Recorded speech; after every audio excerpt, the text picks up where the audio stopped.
This episode is brought to you by Redfin. You're listening to a podcast, which means you're probably multitasking. Maybe even scrolling home listings on Redfin, saving homes without expecting to get them. But Redfin isn't just built for endless browsing. It's built to help you find and own a home.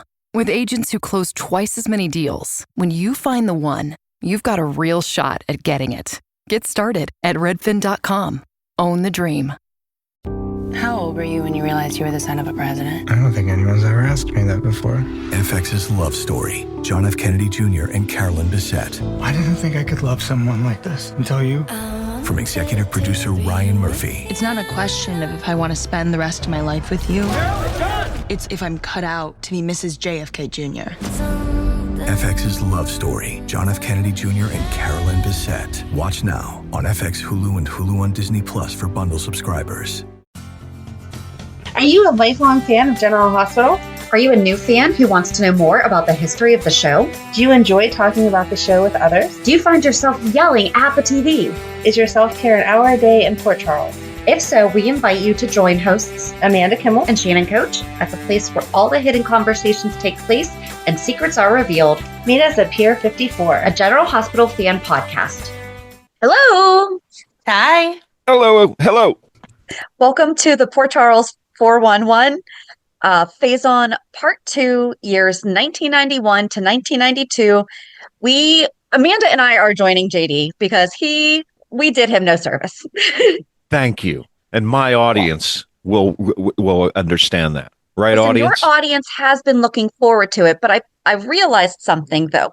When we have our fans share their 411s with us, right? They have watched it. They watched that entire storyline, typically when it was happening on screen. So they also watched like all the other stuff going on, and they watch it still. You like Faison, but you are also discovering all this at the same time. Yeah. So yes, I was. For you to just watch just the Faison playlists, I don't think that's still enough because you're also still learning the context of the entire show. Does that make sense? Kind of stopped listening. What were you saying? I was going to say, I think I'm just kidding. Let's get into it. I'm just kidding. I'm just saying, you watch GH occasionally, but you're not like a GH fan. No, so there's like something totally different about the fact that you just love Faison for whatever reason. After doing some of this research, though, I'm going to really start being concerned. I mean, I said in our last episode, I'd be good with some of his romantic gestures, but as we get along here, there's a line. Barring that he kidnaps people, that he is really, he has like a crime syndicate, and amongst other things, he's a really good dude. Okay, as we go along, you can start pointing out Faison's good qualities. Yeah, he's a fan. He's a rather nice fellow. Okay, oh my gosh. You know. I already know. He says hello to everybody all the time. He offers someone a beverage. He invites them to their house. You know, he even provides security to them. You know, I mean, when they're at his house, so nothing happens. I mean, he's a nice guy. I mean, right, audience? Yeah. Yeah. Okay. So we're going to take turns. So this section is a little bit shorter, but it's loaded with a lot. In 1991, Faison came back to Port Charles, and he didn't, because when he started, he came in under an alias, PK Sinclair. However, when he came back this time, he was like, nope, I'm good. I am Faison, so I am coming back to Port Charles. He checked into the Port Charles Hotel under his own name.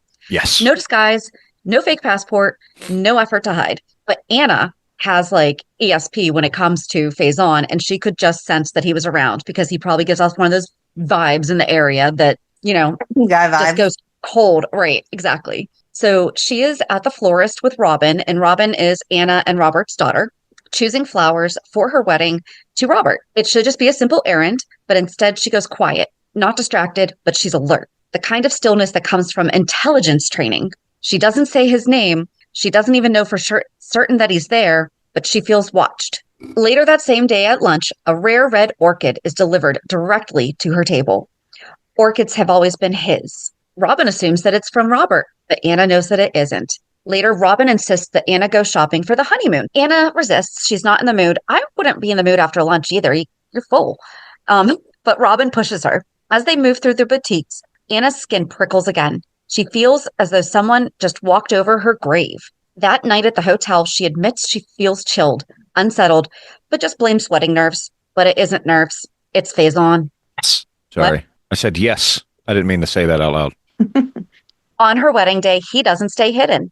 He enters Anna's bridal suite moments before the ceremony, stepping into her space as though he had every right to be there. He asks if she's certain that she's marrying the right man. His soft tone is almost intimate.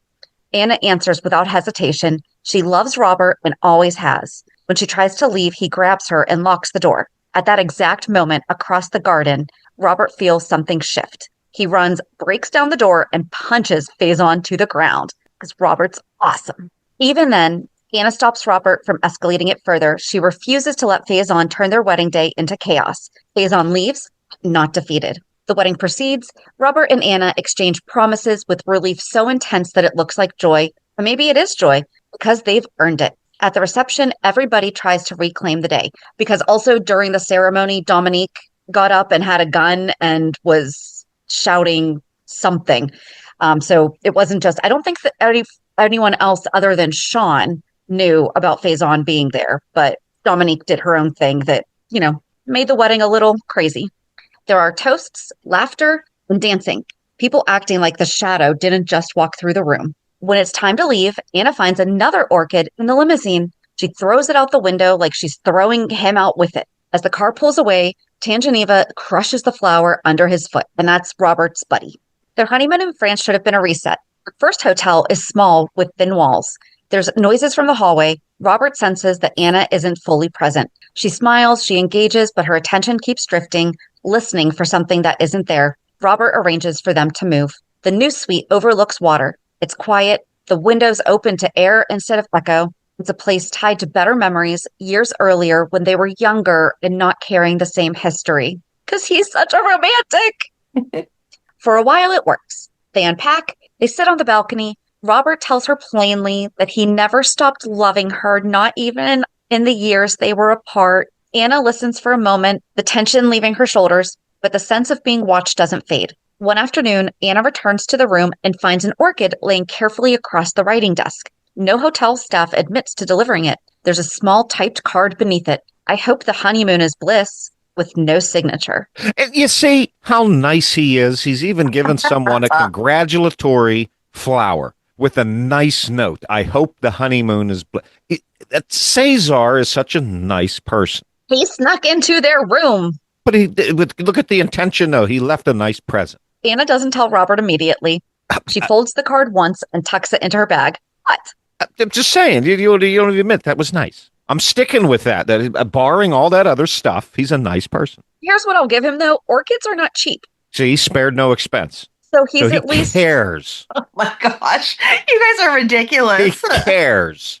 Okay. She wants one stretch. She folds the card once and tucks it into her bag. She wants one stretch of time untouched by Faison. That night, she waked suddenly. The bed beside her is empty. Her heart spikes. For a split second, she is certain that Robert is gone, taken, removed, erased the way that Faison removes obstacles. She throws off the covers and moves towards the balcony, just as Robert steps back inside from a late swim. Write a note, Robert. Dear Anna, went for a swim. Love your hubby. That would have been sufficient. He sees fear on her face. I was downstairs, he says. You were sleeping. She lashes out before she can stop herself, anger covering panic. You can't just disappear like that. She admits that she had a nightmare. She won't fully describe it, and he doesn't push. He just holds her. The next morning, there's another disturbance. A message at the front desk, a delivery charge paid in cash with no name attached. Inside the package is another orchid, and this time, Robert sees it. His reaction is immediate. He wants to cut the trip short and go home, and Anna resists. If he leaves, he wins. So they stay. But then the honeymoon becomes divided, half intimacy and half vigilance. Anna finds herself scanning reflections in restaurant windows, listening for familiar cadence and nearby conversations. Every time someone says her name unexpectedly, her body reacts first, and Robert notices. On their final night, he dresses formally for dinner and finds Anna has canceled their reservation. Instead, she has arranged for a private meal in their room, candlelight, champagne, and deliberately Chinese takeout. He laughs at the absurdity of finding Chinese food in rural France. She wants the last memory of the trip to belong to them. That reminds me of having the rest of the Dom Perignon with DiGiorno pizza the night after our wedding. They dance slowly in the suite. Robert gives her a locket with a photograph of the three of them, him, Anna, and Robin. You know what would have been super creepy is if Faison had figured out a way to switch that picture to be like a miniature of the painting. Yes. That'd have been freaky. She fastens it around her neck and tells him that she loves it. Later, after they fall asleep, Anna wakes again. This time, the room is quiet and Robert is beside her. But when she opens the door to the terrace, there is a flower with a note. I'm waiting for you. And she doesn't need it signed. He's so creepy. I know. It's just, ugh. No. All right. So then the calendar turns to 1992. The scale changes. Faison is no longer circling Anna alone. He is building something larger. He meets regularly with Taub and Barrington. The conversations move beyond obsession and into infrastructure, corporate control, pharmaceutical leverage, industrial acquisitions. Edward Quartermain's letter surfaces, warning Robert about a cartel attempting to take control of key industries. Edward refuses to cooperate. If Robert is reading the letter, Edward implies, then he has already paid for that refusal. ELQ becomes central. The cartel overpays for failing canneries. On paper, it looks foolish. In reality, those facilities are ideal for chemical production.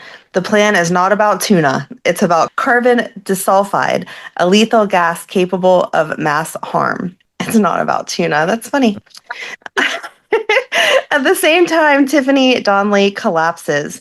No test explains her condition. Every diagnosis fails. Sean is desperate. Then Paul Hornsby. I didn't realize Paul Hornsby played such a big part in all of this. Like, I felt like he was just involved with Tracy and then went away. So I'm glad we have a little more backstory on him. Well, remember, so anyone who's more interested in this whole storyline, like we're going to get we're only touching on little things about it, but we did a whole 4-part of the cartel that explains every single, there's going to be like little blips mentioned here and there because Faison was super involved in that, but felt like kind of more for this, like we need to just keep it high level of his involvement with the cartel stuff because it really is mostly about torturing Anna. Right. Then Paul Hornsby appears with 2 pills and a promise that they will help. Are these the magic pills? Sorry. Yes. Are these those magic pills that, okay. Right. Mm-hmm. He will not say what's in them. Sean gives Tiffany the pills. She crashes into respiratory failure before stabilizing. The pill works temporarily. More will come at a price.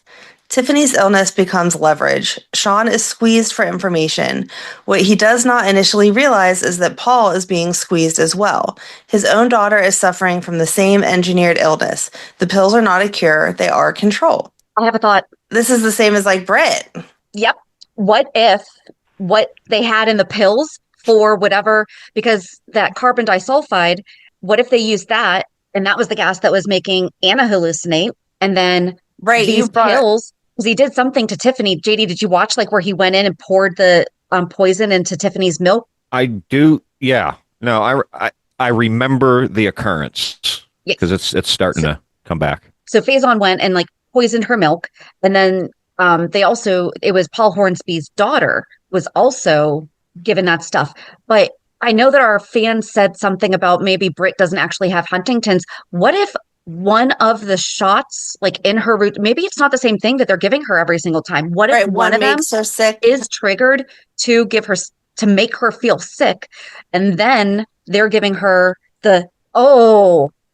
Good. I'm really liking how we just looking at this little stuff is kind of, we're at least making it tie into what's happening right now. And if they did that, that's beautiful throwback to this 1991 storyline. 92, sorry, now we are in 92. Yes. So while Robert digs into corporate records and Sean walks a dangerous line to keep Tiffany alive, Faison continues pressing at Anna's mind. He approaches Anna at the Port Charles Grill and sits across from her without invitation. "You look tired," he says softly. She tells him she wasn't interested in speaking with him. He leans forward slightly, whispering waters. The phrase is not random. It ties back to Anna's DVX conditioning. He repeats it. He lowers his voice. He repeats it softly. "Whispering waters, Anna." I can just hear. I was going to say, I can just hear JD's voice saying it. JD, hold on. This is young Faison. Yes. He repeats it softly. "Whispering waters." Anna. Okay, hold on. Whispering waters, Anna.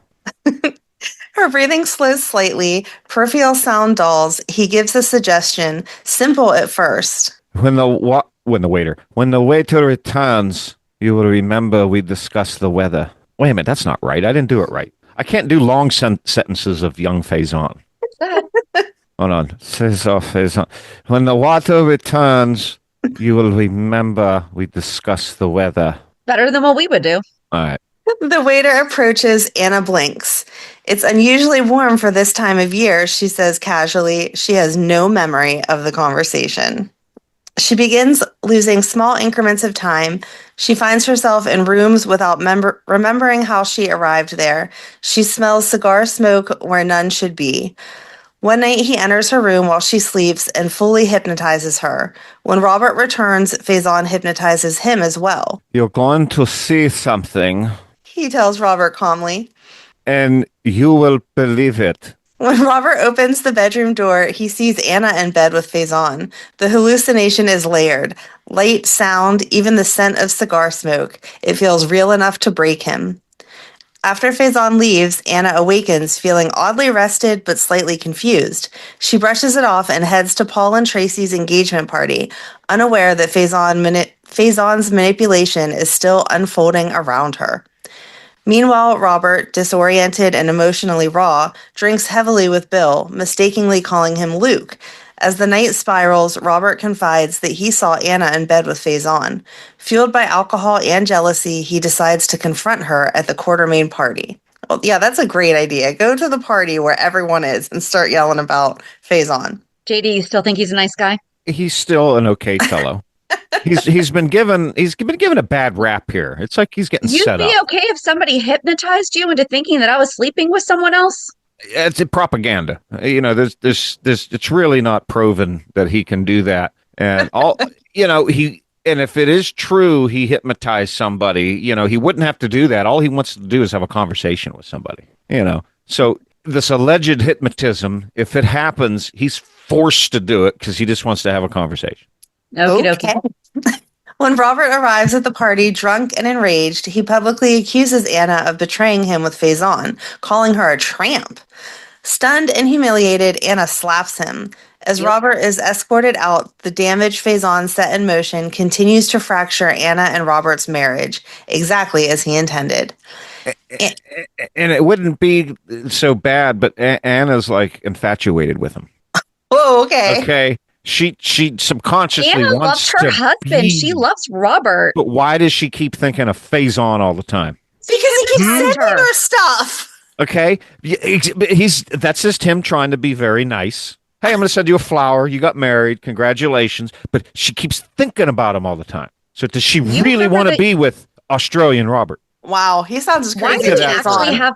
But here's the thing, why do we actually have parallels to this in our own relationship? Remember the guy I dated before you, not the kid's dad, and he would leave stuff on my front porch after you and I started dating? Yeah. Well, it better not have made you think about it, because if so, that's your fault. Well, wait a minute. Okay, so of course, was that my fault then? No. Wait a minute. I see what you're trying to do here. This entire series is a trap, JD. No, wait a minute. I see what you're trying to do here. No. All right. Okay. I'll keep reading. I'll save you, JD. It's okay. Anna throws a glass of water in Robert's face, waking him abruptly. She demands an explanation for his behavior at the party. Robert insists he saw her in bed with Faison. Anna is furious and adamant. She has not had an affair. She has never slept with Faison, and she wasn't even home. Robert believes she's lying again. Anna counters that whatever he thinks he saw was either alcohol, a hallucination, or something is wrong with him because it wasn't real. To her, the deeper wound is his lack of trust. Sean interrupts with news of Dominique's apparent suicide. Robert leaves immediately to tell Mac himself. Afterwards, Sean questions Anna about Faison. She says she last saw him 2 weeks ago, but admits that when she woke up the previous morning, she smelled his cologne in her room and had the unsettling sense he had been nearby. Concerned, Sean decides to contact the WSB for an updated profile on Faison, suspecting a new level of psychological manipulation at play. Sean receives confirmation from the WSB that Faison spent over a decade working with the Russians on advanced mind control programs. Sean immediately suspects this explains Robert's increasingly erratic behavior and vows to uncover the truth for both Robert and Anna's sake. Hold on. Now, why is Faison not just allowed to like walk down a hallway and all of a sudden it's, I think I smell his cologne. Oh my gosh, let's call the authorities. In her house? What if there's hundreds of different colognes out there? Someone else could have it. He could have unknowingly bought it. Australian guy could have unknowingly bought it. It could have been, hey, Faison put it in his bag as a secret surprise present for him. Hey, I like this cologne. I think this guy should try it too. It's just giving him such a bad rap. Right. Just a bad rap. Everyone's misunderstanding. Yes. Mm-hmm. Yep. Robert and Anna's marriage continues to fracture. Every time Anna mentions Faison, Robert flashes back to the vivid image of her in bed with him. The hallucination feels completely real. Anna insists Faison has brainwashed him, but Robert cannot accept that explanation. In anger and heartbreak, Anna suggests they separate, declaring she won't stay in a marriage built on mistrust. Sean pushes further, pressing Robert on the timeline. Slowly, cracks form in Robert's certainty. He remembers seeing Faison outside the room before the supposed betrayal. The logistics don't add up. Anna pieces it together. Faison drugged her to sleep, hypnotized Robert, and staged a false memory. The lingering scent of his cigar when she woke confirms he had been there. Robert is shaken, realizing how thoroughly he was manipulated. That's right. Trust your wife, Robert. Mm-hmm. Why is it if they just smell a cigar, it's immediately Faison? Because it's a special cigar. It's his specific cigarillos. Yes. Not everyone has. You can't buy it at the corner store. Yep. All right. But the damage isn't over. Even after understanding the hypnosis, Robert begins experiencing terrifying visual distortions. Anna's face repeatedly morphs into Faison's.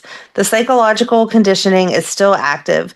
The WSB grows concerned that Robert may be compromised, you think, and tries to pull him in, raising fears for his safety. I mean, think about it, JD. You like different type of cigars. They smell different too. For those of us sitting near you, they smell different. So if they taste different to you, they also do smell different. So if you I understand the same kind of cigar all the time and I smelled it somewhere else, I'm like, oh my gosh, that smells like JD. So you're saying I smell like a cigar? I'm saying when you smoke them? When you smoke same, if you smoked the same kind over and over, like I can still, if I smelled my Pabst pipe tobacco out somewhere. You remember it. I would remember that was my Pab. Yeah. So, right. yeah. I just think they're setting him up for a lot of things. That's all. I'm telling you, they give him such a bad rap. They don't give him a chance. We should have had a drinking game on how many times JD says he has a bad rap. I'm being serious. I'm trying to get the point across. All right.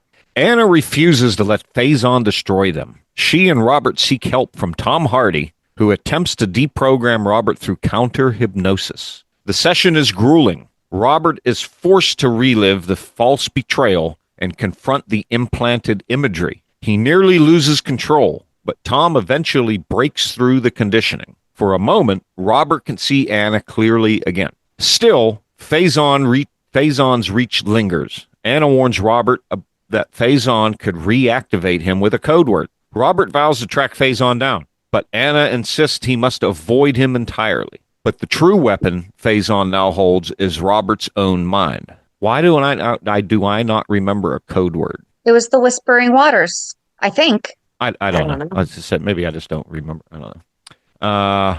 Meanwhile, Faison calmly continues his larger agenda, meeting with the international contacts about the experimental vials and cartel arrangements. Proving that Robert and Anna fight to save their marriage, Faison is still several moves ahead. Anna confronts Faison directly, determined to end his interference in her life.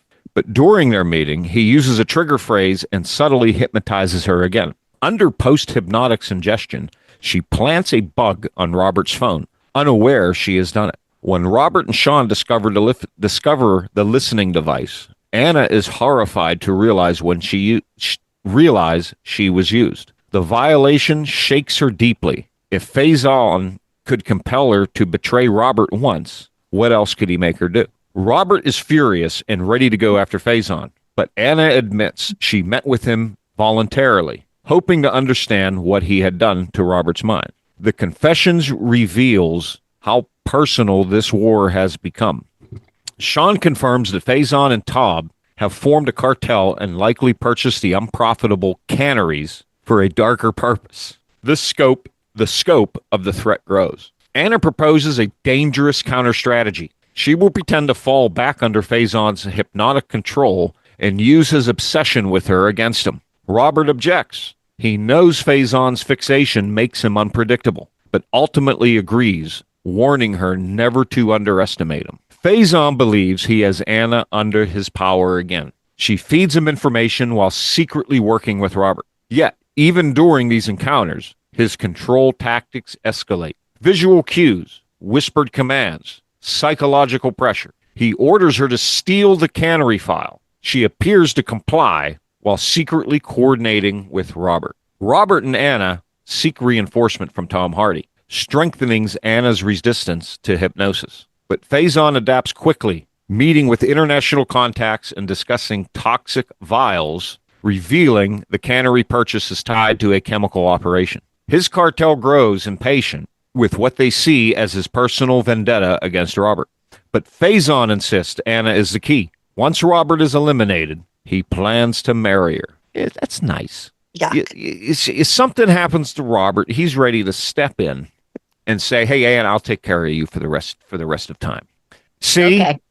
Yes. Okay. All right. Faison escalates his maneuvering by demanding broader access to files connected to him, prompting Robert, Anna, and Mac to form a quiet counter strategy. Yes. No, I was going to say, I'm like, and I guess you can also give him extra credit that originally he included Robin too. So it's not like he was just expecting her to ditch her daughter. See? That's you know what? I didn't even realize that. That's absolutely correct. Gosh. You know, he's even willing to take care of the child if something happens. Anna, you can bring in and your daughter could come. I will take care of you and your child. Anna feeds Faison controlled misinformation about a French perfume factory tied to cartel activity, hoping to make him suspect that Harlan is leaking information. Paul subtly reinforces that suspicion, exactly as planned. You know what would have been great, Amanda? Sorry. Yeah. If Brenda were the model for that French perfume company. Oh, that would have been beautiful. Brenda is Harlan's daughter, but you don't know Brenda. No, I don't. I was going to ask, who is Brenda? Oh my. Oh my gosh. That's a whole other thing. Yes. Okay. She's gorgeous. She's legit the most beautiful girl in the world. She is one of them. One of who? He had an open casting call and all the women got to be in it. What are you talking about? Vanessa Marcel, who portrayed Brenda Barrett on General Hospital, was in Prince's music video for The Most Beautiful Girl in the World. How are we talking about Prince? Wait a minute. Because Harlan is Brenda's dad. Vanessa Marcel played Brenda. Hold on. And we just told you that she's gorgeous. You said a casting call for General Hospital. No, for The Most Beautiful Girl in the World music video. Prince wanted women so wait a minute. All kinds in the video. This video you're talking about has nothing to do with General Hospital. It does. We just connected it to you. No, we just connected it for you. No. You said, but it technically doesn't. Hold on. I'm lost here. So you said that the most beautiful girl in the world was Prince was doing a casting call for. Mm-hmm. Yes. Was this in General Hospital that Prince did a casting call? That's what I'm saying. So how? That's where I got lost. We you were talking about GH, and then all of a sudden you're talking about Prince. Because Vanessa Marcel is in the music video, and she's in it, and she is one of the most beautiful women in the world. But the music video is a dedication to women in general. Okay. And the casting call was it was not just Vanessa Marcel, is what I was saying. So what you're saying is she auditioned for General Hospital and got in, and she was in Prince's video, and that's where the tie-in That's the connection. Yes, that's the connection. Then you could have just said she was in Prince's video, and she went and got auditioned for GH. Amanda knew what I meant. I didn't know what you meant. You asked a question, and we answered it. You should know your wife better. I don't know what to tell you. Seriously. Because because we're here talking about GH, and all of a sudden you go Prince, and I'm going. Was Prince in GH? Or was Prince mentioned in Okay, anyway. Just go. They actually did play his music in the strip club. Mm-hmm. Prince's music. Okay, anyway. Yep. And that was on General Hospital. There we go. Full circle, go. In the meanwhile, Tony's research continues a secret lab arranged by Robert, though Faison believes it has been shut down. Faison checks Tony's hospital schedule to confirm his assumption, unaware that the compound has been rediscovered. Nancy Eckert's murder shifts to the focus directly onto Faison. She was seen drinking with him shortly before her death. Later, it's revealed that Faison used a look-alike wearing a latex mask to establish an alibi at the bar. Did I tell you my theory, the mask theory? Fast forward to now, Anna sees Faison walking into the room where she's being kept prisoner. What if it's someone in a Faison mask that knew Faison? It could be. Mm-hmm. It could be. Or is it actually him? Because he's still alive. He's dead. I am more on your side of he's not dead, JD. Thank you. Okay, finally, someone agrees with me. All right, later, it's revealed that Faison used a look-alike wearing a latex mask to establish an alibi at the bar. Mac had earlier noticed a burn mark on Faison's lapel that later vanished, evidence that the decoy had dropped cigar ash while posing as him. A search of Faison's room uncovers latex mask materials and instructions, confirming the deception. As Robert uncovers blackmail evidence, audio tapes, and multiple suspects connected to Nancy, Faison remains outwardly calm, having staged his movements, planted misdirections, and ensured that suspicion spreads outward rather than settling on him. Robert is offered a position with the WSB chief in Washington, D.C., and he genuinely believes that accepting the job would finally give him the authority to neutralize Faison once and for all. He tells Anna she could return to work if they move, trying to frame it as a fresh start. But even as they discuss their future, Faison's shadow creeps into their present. During Robin's school campaign, a blown-up photograph of Anna with Faison is mistakenly printed instead of Robin's poster. Robert contacts the printer to address the mistake. The WSB later informs Robert that they had lost track of Faison again. So then Robin's harassed at school and becomes involved in a physical altercation, leading to her suspension. And JD, so Robin is like super smart, nerdy, academic kid. So the fact that she got in a fight at school is not like her. She wasn't. I mean, she wanted to stay home and do homework instead of going to a party. Right. Yeah. Right. Anna meets with the school principal and later goes to speak with the parents of the boy involved. When she arrives, she encounters Faison there. He tells Anna they are destined to be together. When she attempts to leave, he restrains her. Meanwhile, in New York for Mac's birthday, Robert attends a party where a power outage occurs. During the blackout, he sees Holly Sutton, who had previously been presumed dead. Holly is Robert's ex-wife. That's a whole rabbit hole we could go down, but we're not going to. By the time the lights return, she is gone. Robert later confirms that Holly is alive, which means he is still legally married to her. But that's not true because we just looked that up when Nathan came back from the dead, and we realized, because he should still be married to Maxie, but according to at least Google, if you die, you're no longer married if you come back to life. Right. Good to know. Just in case you were wondering, JD. Why would I be wondering that? Because, I don't know. Wait a minute. This from the person who religiously watches Snapped and all of these ID programs, these investigative mystery programs on TV. Mm-hmm. Okay. Anyway, I'm not getting into that, but Amanda knows what I'm talking about. Nope. No idea. Okay. Yeah. I didn't know she watched such shows. Yeah. What are you talking about? Never heard that before. I'm calling bull cucka on that one. Okay. But when Faison's son just came back to life, he had died and left a widow. And so we were like, wait a second, are they still legally married? And we looked it up. No. So now Robert is not still married to Holly.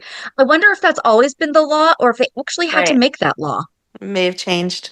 That's not a Google search I'm going down, but think about it because people fake their deaths.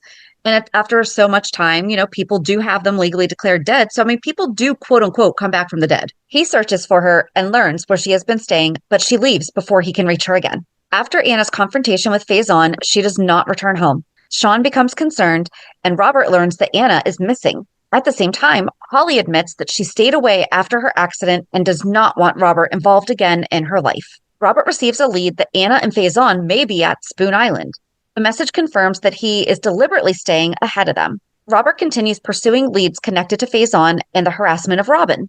He suspects that, quote, Frankie Taylor, the kid who was beating her up and picking on her at school, was a hired actor and tracks him to New York. The individuals posing as the Taylors cannot identify Faison, but direct Robert to a motel where the meeting took place. When Robert and Mac question the motel manager, they learn Faison never showed his face but left a clue behind.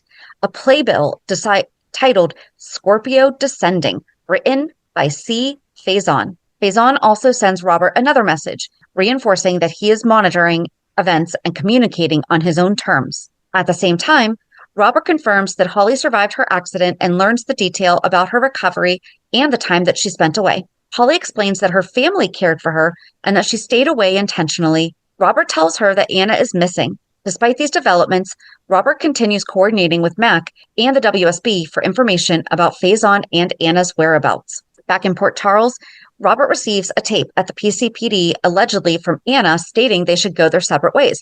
This is also being redone now with the voicemails that, quote unquote, Anna is supposedly leaving Emma. Right. You mean today in Today. modern? So like right now, Anna, well, at Christmas.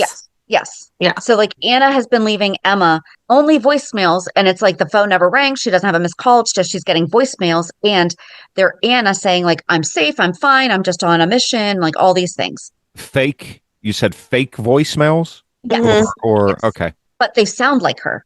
So Robert does not believe that this tape is authentic. He later consults with Tom Hardy regarding Anna's prior hypnosis sessions. Robert, Mac, Sean, and Bill begin reviewing cartel documents connected to Faison's operations. A lead surfaces involving Nick Barnes, and Bill later retrieves $25,000 in cash from a secret hiding place in Harlan's hotel suite, turning it over to Robert. Robert receives instructions to meet in room 780 at the Port Charles Hotel. He wants information about Anna. Forensic testing on the Anna tape proves inconclusive. Faison arranges for an associate, Harry Shaw, to appear connected to the meeting. Mac searches the hotel room while Dominique distracts Shaw.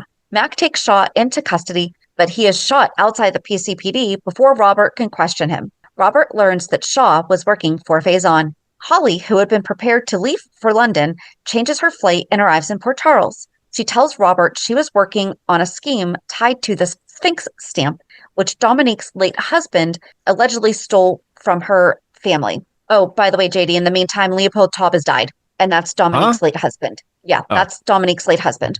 Okay. Just in case that should happen to pop up in the future, I don't know. But she reveals that her intended buyer for the stamp is Faison. Robert orders a search of the hotel room where Holly met him. Holly also discovers a letter connected to Sybil Nanny McTavish and tells Robert she suspects Faison may be McTavish's son. Interesting. Dun, dun, dun.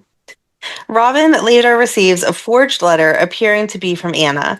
Around the same time, McTavish is beaten in the park. In response, Robert increases security around Robin at Sean and Tiffany's home. As David Langdon regains consciousness in the hospital and begins slowly recovering memories, Robert continues coordinating efforts to trace Faison's movements while questioning the authenticity of communications supposedly sent by Anna. Holly, Mac, Dominique, and McTavish stay across from Sean and Tiffany while Robert and Sean track leads connected to Bruno Malfontone, who is suspected of forging the letter from Anna. A phone tap allows them to overhear Bruno contacting Faison. When Mac and Bill raid the apartment linked to the call, they find it empty, but recover Faison's agenda checklist and 3 separate passports prepared for Robin. You really think he would just leave that sitting there, though? Okay. Do you know about the Billionaire Boys Club murders? The guy literally had a checklist, and that's the first thing that I thought of. Like, the kid had a to-do list, and that's how he got caught. And that's why you shouldn't be so organized, is because those lists are what's going to get you caught. JD makes fun of me for having wake up and go to bed on my to-do list. I promise you. Because if I were to ever do this, this is not something I would add to my to-do list. Because you would put wake up and go to bed, and I want, of course, you're going to wake up. You don't have to schedule that you're going to wake up. You have to have a start and an end time. Well, that's called your alarm. And then you don't have to look at your schedule to make sure you woke up. It is something that I accomplished and I can check All off. right. This coming from the person that I always said, Amanda, that she has binders to keep track of her other binders. Right. I'm with you. She's Yes, crazy. you know, yeah, okay. I'm And you both benefit from it. So you're I I didn't. do. Now, wait I a minute. do. Wife, I didn't say that I didn't benefit from it. I was just saying that you have binders to keep track of your other binders. fine. Okay, anyway. McTavish makes a televised plea to Faison on Tiffany's program, during which she breaks down and Holly steps in to help her. The broadcast exposes Holly's presence publicly, angering Robert, who believes it gives Faison information about her whereabouts. Security around Robin increases, but one of her guards plants a false note to manipulate her movements. Robin slips away and is nearly kidnapped, but Holly intervenes. Robert informs Paul that his name appears on Faison's list. Mac and Sean pursue additional leads, including a passport photographer tied to false documents, while Faison continues producing altered audio messages. McTavish shares stories with Robin about Anna's childhood, and Robert questions suspects connected to forged communications and surveillance. Information surfaces about a shipping container at the docks large enough to transport an animal. Robert obtains a warrant and suspects it was intended for Robin's abduction. Norton Containers confirms Faison ordered it moved within 24 hours. At the same time, forged phone calls are placed. Sean receives a fake message from Robert directing him to the docks, and Robin receives a call appearing to be from Anna instructing her to meet at the cannery. With McTavish's help, Robin sneaks out of the penthouse. Meanwhile, an orchid is discovered hidden in Jenny's wedding bouquet, and Paul halts the ceremony when he notices it. The flower contains a bomb which is diffused, allowing the wedding to proceed. Oh, And that's that wasn't Faison that left that orchid then. He would never do that. He would never do that. Nope. No.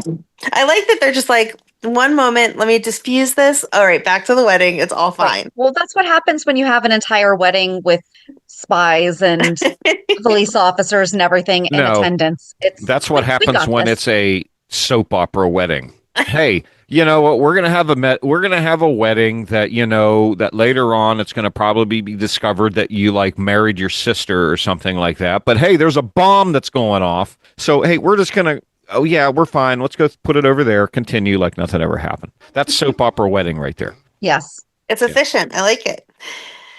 As Robert and Sean realize they have been misdirected, they rush to locate Robin. Sean uses the earrings Robert provided for McTavish as a tracking device to follow their movements. Robert heads to the cannery, but Robin has already been intercepted. The sequence culminates with Robin being captured by Faison, confirming that his plan has successfully bypassed security measures and drawn multiple people away from their posts through staged calls, planted evidence, and coordinated diversions. Robert breaches the cannery grounds despite an electrified fence and finds Robin before Faison can sedate her. McTavish stops Faison from administering the injection. When the plan unravels, Faison flees, taking McTavish with him. Robert returns Robin safely to the penthouse where Mac pursues Faison by boat to an abandoned warehouse. There, Faison discovers the earring bug planted on McTavish. Mac searches the area but comes up empty. At the warehouse, new leads emerge. Faison forces McTavish to call Holly to lure her in. Robert and Holly confront Faison, and during the confrontation, Faison fires a shot intended for Holly but hits McTavish instead. McTavish dies from the wound, and Faison escapes by helicopter. Robin decides to leave Port Charles to continue searching for Anna. He allows Robin to return home on the condition that Holly stays with her. Before leaving, Robert and Sean say goodbye, and Robert gives Mac a way to reach him in an emergency. He exchanges ID bracelets with Mac and says goodbye to Robin and Holly. In Robert's absence, Sean is sworn in as police commissioner. Mac moves into the Scorpio house with Robin and Holly. While examining Dominique's Sphinx stamp box, Max discovers a microchip embedded inside. With Holly's help, he accesses it and finds coded information later referred to as the Nanny Network.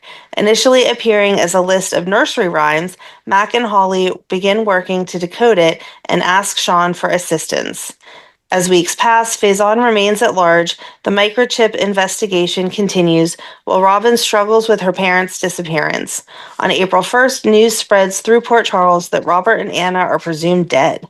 Tiffany announces it on air. Mac refuses to attend any memorial service, stating he does not believe they are gone. Holly worries that Mac is giving Robin false hope, but Robin insists she is not giving up on her parents. I wonder if they're alive. I don't. Oh, that's a horrible thing to say right now. Wait a minute. You're wondering if Robert and Anna If are Robert alive? and Anna survived. As of right gee. now. Okay, at this moment in time, as of February 2026, Robert is alive. However, Tristan Rogers passed away in August. So You talking about if they're alive on the show? yes, Yeah, they're both but- alive on the show. right now on the show, they're both alive, but pretty soon they're not going to be. Robert's going to be. Yeah. But it's not going to have anything to do with Faison, so I can It's make that not. joke. And Then we that's can do good. fantastic then. Yes. Exactly. All right. We are refusing to accept it, JD. If they make Robert die in connection with this whole Faison bring back, no. Well, wait a minute. I'm confused. Real question here. I thought actor who played Australian Robert actually died. That's what we're saying. And so they're going to have to kill Robert Scorpio on the show. They didn't As do of that right- yet? No. But fans know he actually died in real Correct. life. But they Yes. didn't kill the character Correct. off. Okay. Correct. All right. That's where I was confused. Yes. So you don't want the actual character to go away. So they could get Well, another no, actor. we do. No, to we do. it. No. No, you don't want that to There- happen. We don't want There it to is be no because other- of Faison. Yeah. We Well, want him. wait a minute. You don't want it. You don't want them to kill off the character because it's Faison coming back. Correct. Yes. Right. We don't He can want die Robert anywhere Scorpio else. to lose to Faison. Right. I got you. All right. Yeah. Because Luke, quote unquote, lost to the Cassadines because supposedly Victor Cassadine killed him. Now let me ask you this: when Luke, the actor that played Luke, passed away, Yeah. they're never going to have they're not going to keep that character going. Nope. No, they had already killed him. They already killed him. They killed him off, right? So Yeah, they killed him a few years ago. What I'm saying is, would you guys be upset if they had another actor play There Robert is Scorpio? absolutely no way they could. Yeah, This is not the happening. only Robert Scorpio that there has ever been. But would they ever do that though? No. They better not. No. But have they had other actors play different characters or the same character? Well, yeah, you know that. You know that people have been recast. We talked about yeah, that's that. true. Like, Okay, that's right. That's yeah. right. Because I just remember, don't know. Is that how often of occurrence do they do that though? So it See, really that's depends. that's new to me. I don't know. Yeah. Yeah, it really does depend. So like Michael, we have a new Michael, but the actor who portrayed Michael for the longest wanted to leave. And so they had to create they had to recast a new Michael. However, okay, so typically if the actor passes away and their character is currently still active, alive, they will have the character pass away. So like when Epiphany, Sonia Eddy died in real life, they had Epiphany die on the show. However, like Nicholas Cassadine, he had already been recast. And so when Tyler Christopher died, they're not going to, even though I personally feel like they should have, because Nicholas was already off screen. He's in jail. So they really could have very easily had him die in jail. But no, they've never had. I could be so wrong on this. Amanda, do you know? Like, I don't think that if they've ever had an actor who passed away portraying a character. I don't think so. I don't think that they've ever. So if not that I want it to happen, but if Maurice Bernard something would happen to him, they wouldn't recast his Sonny character. would die. Then Right. they would have him. Sonny would be dead. He would Yeah. get a mob hit or something like that. Yeah. Yep. Yeah. All right. No, because we are not having Sonny die by the mob. No, I was just an example. He was just giving I'm an not example. saying I know you were just. I know you were just giving an example. because yes, but- I was wondering if they did that because, as your audience knows, I'm a big wrestling fan, but they have done that with characters where if the guy leaves or the actual living person leaves or he dies, Vince McMahon owned the character and he would get someone else to be that character. They replaced the character if the person died. They have done that, yeah. Who? Vince McMahon did that once. I mean, you don't know who the guy is, but his name was the Juicer. Okay, and how was it received that they replaced? So after the guy that played the Juicer, then they replaced him. It didn't last long at all. Right, but he has done it a replaced couple Robert of times. Scorpio. I guarantee people would stop watching the show. Now that guy actually died. And since Vince McMahon owned the name, he replaced a different person with the character. But I'm just saying he's done it, but he's done it with when people retired, he's given other people that character. That's different. That's completely different. Yeah, but he did it once with an actual person that passed away, and it only lasted maybe a month or so. So why do you think that he hasn't done it again? One, because he doesn't work there anymore, and two, probably, it wasn't good business. Right. Yeah. Yeah. No, I get it. I'm just saying that's. But especially since Robert Tristan Rogers has been Robert Scorpio since the 90s or since the 80s. Yeah. He has never had another. Oh, I know. I've been in the room with you when you were watching all of those. So. But I don't mean that in a bad way. It's just I remember that. Yeah. But and this is something I could be wrong on. I don't think he even ever had a temporary 1 or 2 day stand-in. Sometimes they'll do that where. Now, how often do they do that? I was just going to ask. It really depends. Like Maxie. She was in the middle of a big storyline, but then the actress had a medical emergency, and so they brought in somebody else. But everyone understood that, though. Yep, right, exactly. Yeah, so that's not a permanent thing. That was just so you can keep the. Yep, and we get a voiceover that says the role of Maxie Jones is temporarily being played by. And see, that's all right then. Yeah. Yeah, but no, it's no. All right. I think if they replaced Tristan Rogers, no. There would be so much pushback that all of a sudden it would just go away like it never happened. I don't know if that's how GH does that. If something doesn't work, they just make it go away. I don't think they'd be able to come back from something like that, to be perfectly honest. Okay. Do you think they could, Amanda? If they replaced Robert and they had a revolt against it, do you think they could come back from it? They would have to just kill him quickly and move on and never talk about it again. Which they couldn't do because it's Robert. Right. The only reason I asked that is, I'm going back to the wrestling world now, that if something that Vince McMahon would try that didn't work, he would just stop it all of a sudden. It would never be mentioned again. And then he would actually go back to in his video library and erase it. So it acted like it never happened. So GH has never totally gaslit us, but they definitely changed the background. But those videos still exist because people record it on their VHS and then turn it into digital. So No, I know that stuff, but I'm just saying I was looking at it from another way where it's this didn't work, we tried it for a couple of months, you know what, so we are going to completely erase this from online, erase it from our existence. It never happened. They've definitely done that too with things. Why am I not able to think of something right off the top of my head though? You don't have to. I mean, I believe you. I do. I'm being serious. I know, but it's interesting though. It is. But so at that point in time, Robert and Anna were presumed dead. And then this is why Mac raised Robin. Yes. But I don't think you even knew that. No. Right.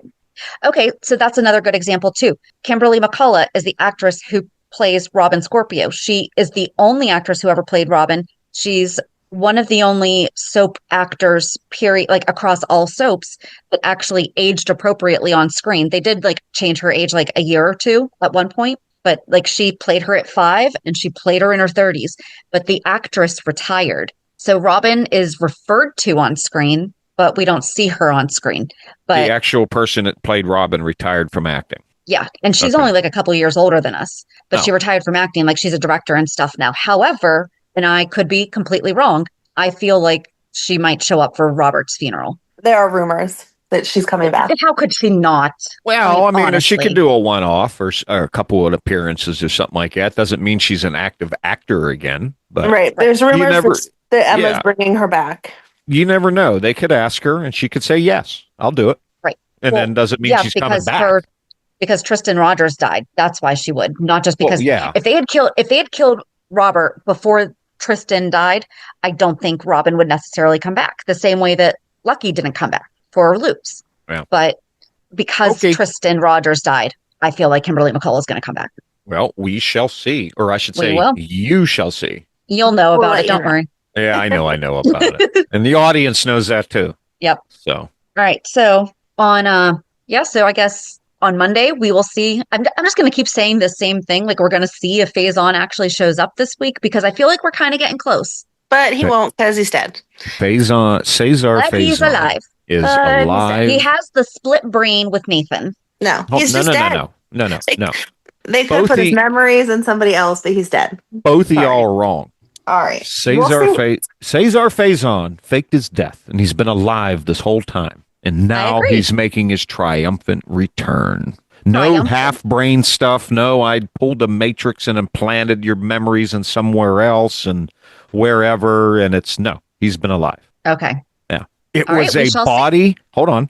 I'm not done yet. It was a body with a fake mask on it that was laying in that morgue that they thought was Faison because Faison was so good at making those masks. That they couldn't tell that it was not a real face. Come on now. It's a TV show. Suspend disbelief. You said you've had people die and come back before. Right. So that's what I'm thinking. Faison has never been dead. Okay. Amanda, you're wrong. He's not dead. He's alive. And he's been sitting there watching and waiting the whole time going, when can I come back? Anna would have felt it. If he was in the area. If he was in the area, he could be watching from afar. No, should know. And all right, we are going to see if he makes his triumphant return on Monday as we recap this week's shows. Have a good weekend. And we'll meet you at the pier. Bye. Bye. Bye. If you enjoyed today's show, we invite you to go to pier54podcast.com to subscribe on your favorite platform. Don't forget to leave us a review. And you can also follow us on many social media channels. Just search for Pier 54 Podcast. Also, we are not perfect, so if there is something that we missed or messed up, just let us know by emailing us at pier54podcast@gmail.com.